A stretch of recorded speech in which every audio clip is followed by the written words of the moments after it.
Hi, I'm Robert Joseph, and in this video I'm going to show you how to use stitches 16 and 17 on the Brother Sewing Machine LX3817.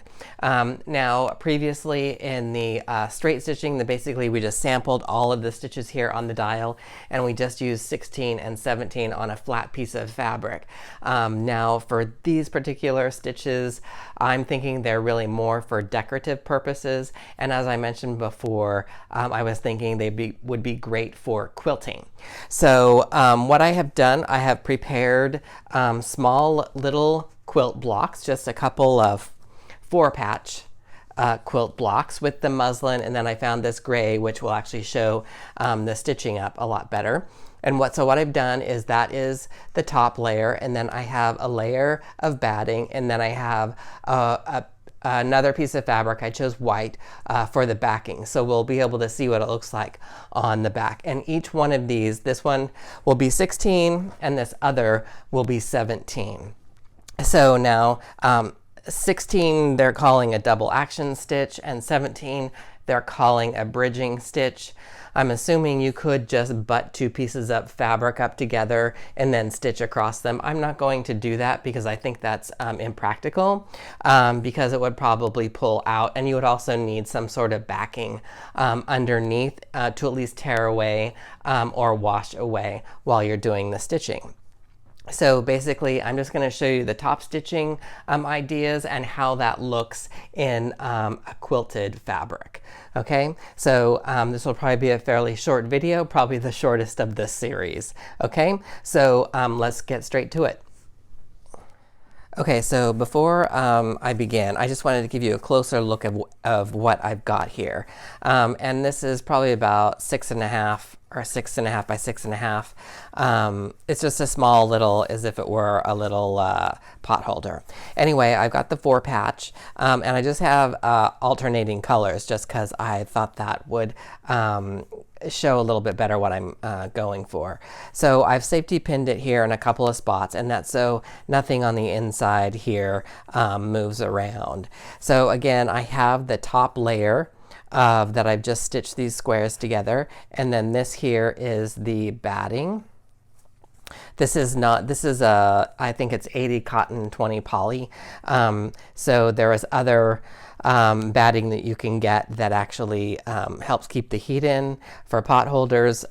So you can, there are a lot of people that are doing those videos online. I don't have one of those yet. I do have a free pot holder on my sewItLikeAman.com website, and then also you can search my site for the free pot holder that I do, but I don't use any of the heat resistant batting. I only use 100% cotton, so in case you want to throw it in the microwave, this is not the stuff that I use. So anyway, again, top layer, my batting, and then I have my backing layer, which is just another piece of cotton. All right, so that's what I'm going to sew, and I'm going to actually use this line here and this line here, that seam line, as the center of the stitching, and I'm going to start with 16, and it'll go just kind of over each side. All right, so I just wanted to give you a closer up view. So if you're going to do a test like this, also I would safety pin or pin around so that nothing inside shifts around on you. All right, so I'm going to bring the machine a little bit closer. Okay, so I just want to show you where I'm starting. Pan up to the stitch line. So I'm here at 16. I've done this in every video that I've done. So it's hitting the notch. So we're going to make this stitch. All right, let me get this set back up here so you can see. Turn this machine on.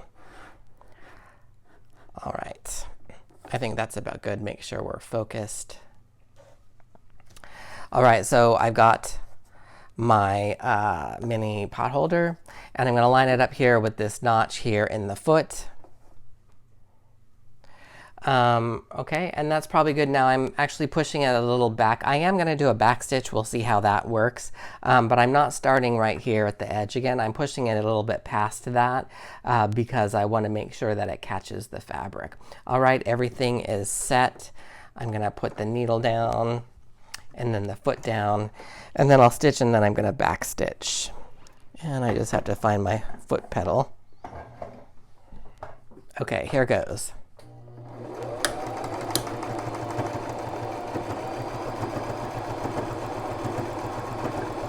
Now as I sew, it looks like I'm off here, and I know the camera angle is kind of funny, but I'm actually matching this seam line with this notch up here, as I mentioned before.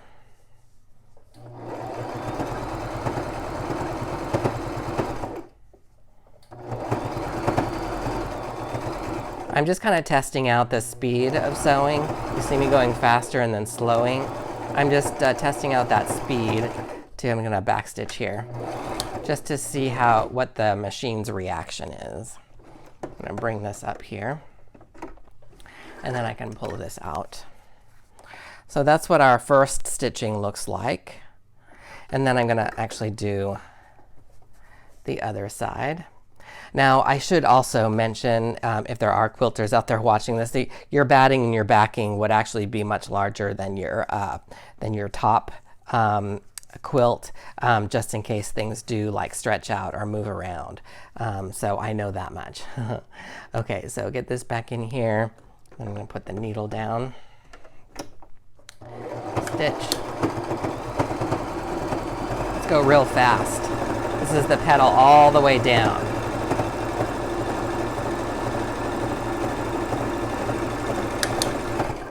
Okay, that was all the way down, pedal to the metal, right?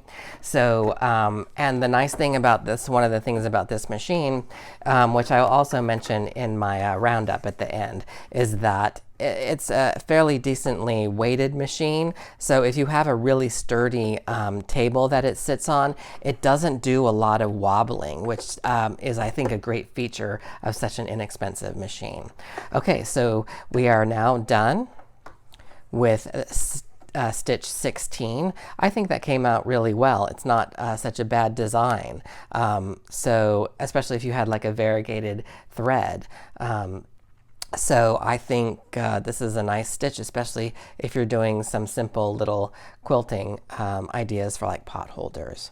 Okay, so let's move on to stitch 17. Okay, so I've got my piece here for stitch 17. So let's just pan back here. And I'm going to show you me switching over to stitch 17 right here with the notch. So this again they call the bridging stitch. Is that focusing?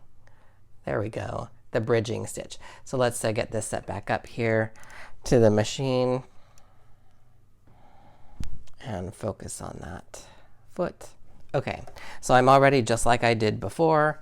I'm going to line this up to that notch, and then I'm going to put the needle down.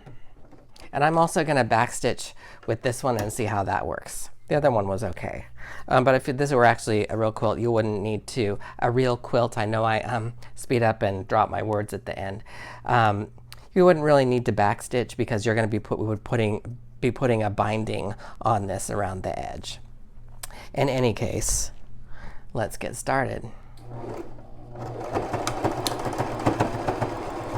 So I'm going to go at a moderate pace. Let's go a little bit faster, and then I'm going to go back down to the moderate pace. And then the next one I will go super fast on. And again, this machine is sitting really nicely on the machine. It's not wobbling.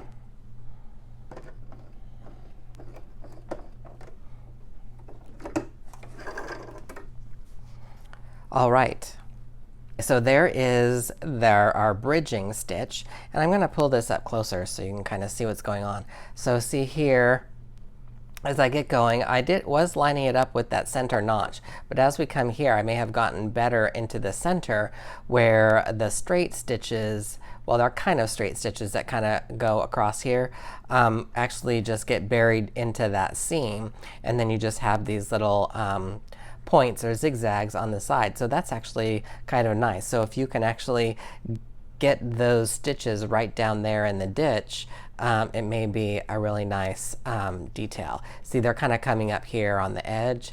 So, I mean, I don't think it's such a big deal, but if you could just keep it like this, that might be kind of really interesting for on the quilting side with these seams. Okay, so let's do, whoops, my thread came out. I will thread up and be right back. Okay, so let's do this other side. I'm going to get this in the machine just like I've done before. I'm sorry about that. Get this started, and I'm going to go full blast this time after I backstitch. So I'm going to get this started, backstitch, and now let's go all the way. See, the machine it's not moving at all. Let me see if I can pull the camera back just a little bit and go full blast. It's like the machine isn't moving at all, hardly. Whoops, I'm sorry about that.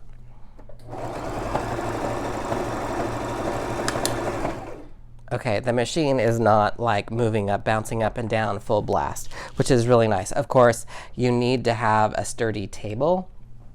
If you have just one of those pop-up tables or a card table, then the vibration of the machine will, of course, make that table wobble. Take this out, cut these threads off.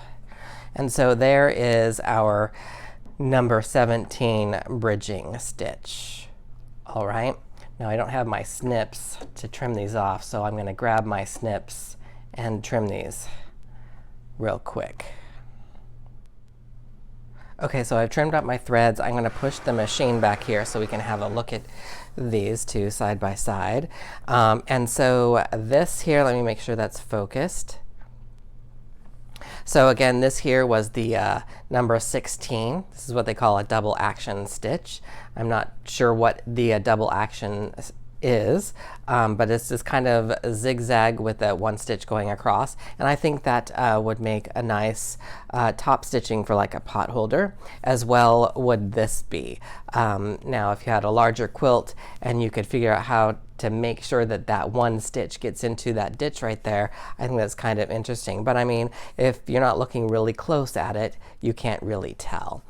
So I think this looks great. Let's have a look at the opposite side with the single. Now there's no patchwork on this. It's just a single piece of fabric. And if you're using different colored threads or a contrasting thread, I think that would make a really nice design.